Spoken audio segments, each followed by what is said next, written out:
Hello दोस्तों, welcome back to my channel. आज मैं आपको एक्सप्लेन करने वाली हूँ एक एंशिएंट लव स्टोरी जिसका नाम है नॉवेल एंड पर्ल एसिलेब्स। अगर आपको मेरी ये वीडियो पसंद आए तो प्लीज़ लाइक, शेयर और सब्सक्राइब ज़रूर कीजिएगा और कमेंट बॉक्स में मुझे लिखकर बताइएगा कि आपको ये मेरी वीडियो कैसी लगी। तो चलिए बिना देरी किए हुए शुरू करते हैं।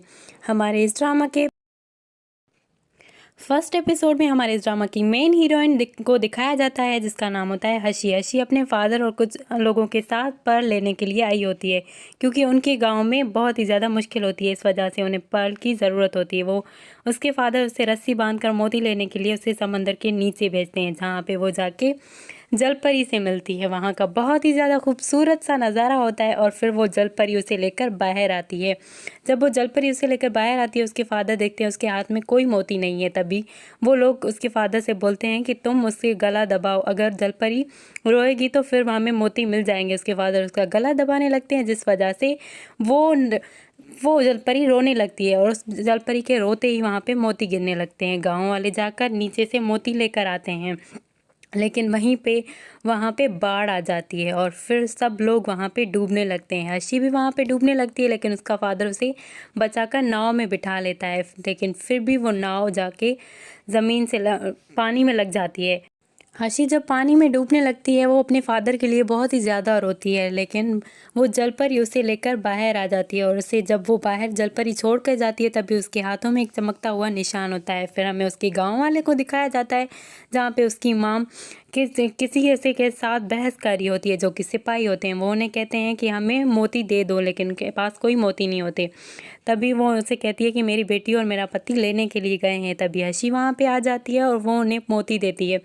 मोती देने के बाद वो सिपाही उनसे दगा कर लेते हैं और फिर वो कहते हैं कि सारे गांव वालों को मार लो। हशी वहाँ से भागने लगती है और भागते भागते वो कहीं पे गिर जाती है। तभी वहाँ पे हमें जिमिंग को दिखाया जाता है जो कि हशी को बचा लेता है।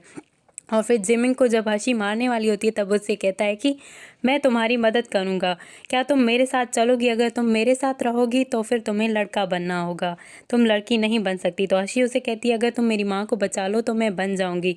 फिर वो जोयोंग को जिमिंग जाओयंग से कहता है कि उनकी माँ को बचाओ और हशी को लेकर वहाँ से चला जाता है। हशी बहुत ही ज़्यादा डरने लगती है और फिर वो सो जाती है। सोते हुए उसे अपने फादर का सपना आता है और वो फिर से उठकर बैठ जाती है। तभी जिमिंग उसे कहता है कि तुम अब ठीक हो और फिर वो जिमिंग से पूछती है कि आपने ये मास्क क्यों पहना हुआ है।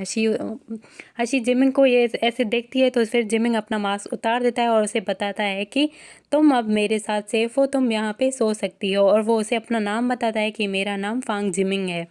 और फिर हशी वहाँ पे आराम से बैठ जाती है। उसके बाद हमें दिखाया जाता है किंग को जो कि अपने कुछ सिपाहियों के साथ जंगल में आया हुआ होता है और अपने सिपाहियों से कह रहा होता है कि मुझे दगाबाज लोग बिल्कुल पसंद नहीं है। और फिर वो वहीं पे जब खड़ा होता है तभी उन्हें वहाँ पे किसी के जंग के जंग की आहट लगती है और वो लोग उन्हें मारने के लिए शुरू हो जाते हैं। जिमिंग हशी से कहता है कि तुम बाहर देखो। जब हशी बाहर देखती है तो उसे पेड़ नज़र आते हैं, लेकिन जिमिंग जब बाहर देखता है तभी उसे कुछ नज़र नहीं आता है।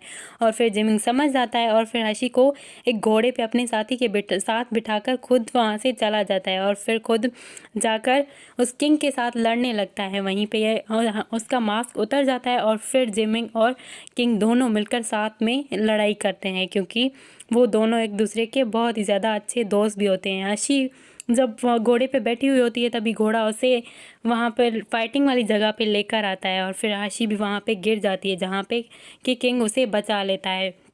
उसके बाद जो उनकी लड़ाई होती है वो तो देखकर मज़ा ही आ जाता है। जब जंग ख़त्म होती है तभी हशी किंग को देखती है और उसे बहुत ही ज़्यादा गुस्सा आता है और वो किंग को मारने लगती है। फिर जिमिंग उसे रोक लेता है और फिर वो कुछ नहीं कहती है।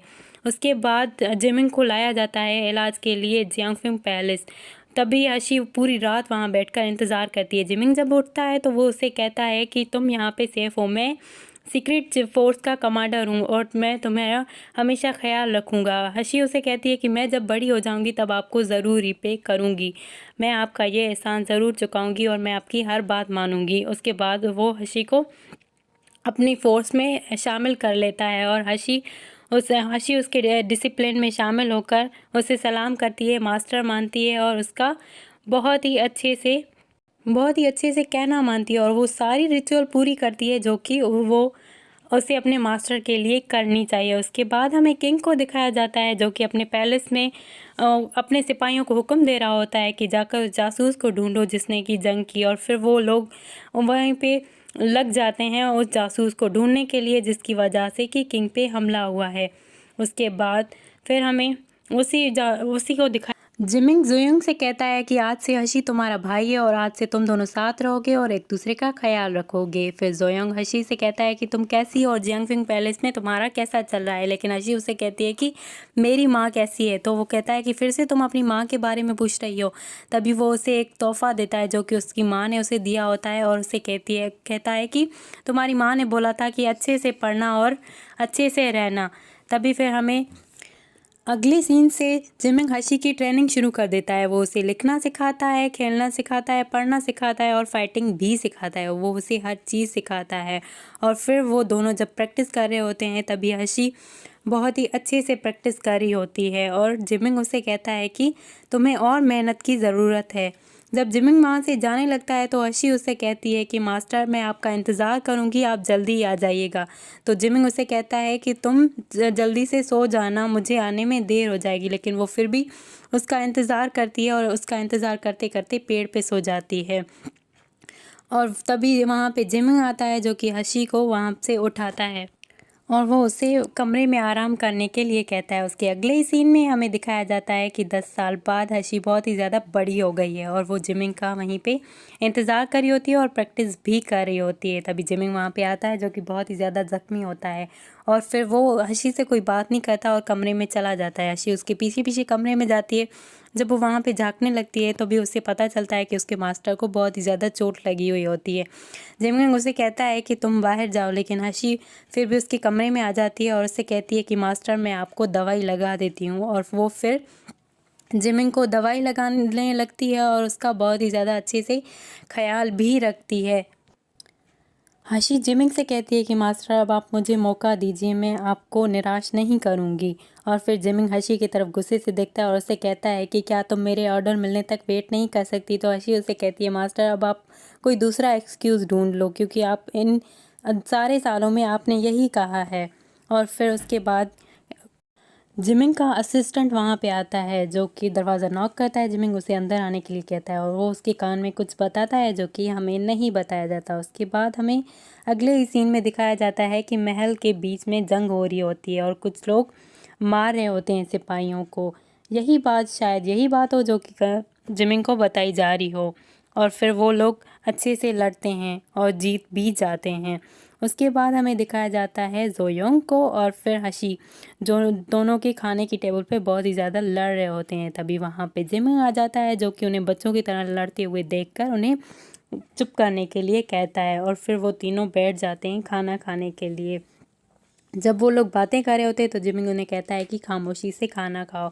और उसके अगले ही सीन में जोयोंग और हशी दोनों ही तीरंदाजी कर रहे होते हैं और वो दोनों एक दूसरे के साथ कंपटीशन कर रहे होते हैं। एक तीर निशाने पे मारने के बाद जोयोंग हंसने लगता है और फिर वो हशी को देखता है। हशी 3 तीर मारती है और उनका मास्टर उन्हें देखता है और वो उन्हें कहता है कि तुम दोनों को और भी प्रैक्टिस की ज़रूरत है, तुम दोनों और ज़्यादा मेहनत करो, अभी ठीक से नहीं कर रहे हो। उसके बाद वो दोनों फिर से वही तीरंदाजी कर रहे होते हैं और एक के बाद एक तीर लगाए जा रहे होते हैं। जब जोयोंग 1 मारता है तो हशी 3 मारती है, जब वो 3 मारता है तो वो 4 मारती है और ये सारे सिपाही भी उन्हें देख रहे होते हैं। और इसी तीरंदाजी के मुकाबले के साथ हमारा पहला एपिसोड ख़त्म होता है। अगर आपको मेरी वीडियो ये पसंद आए तो प्लीज़ लाइक, कमेंट और शेयर, सब्सक्राइब ज़रूर कीजिएगा और मुझे कमेंट बॉक्स में लिखकर ज़रूर बताइएगा कि आपको मेरी वीडियो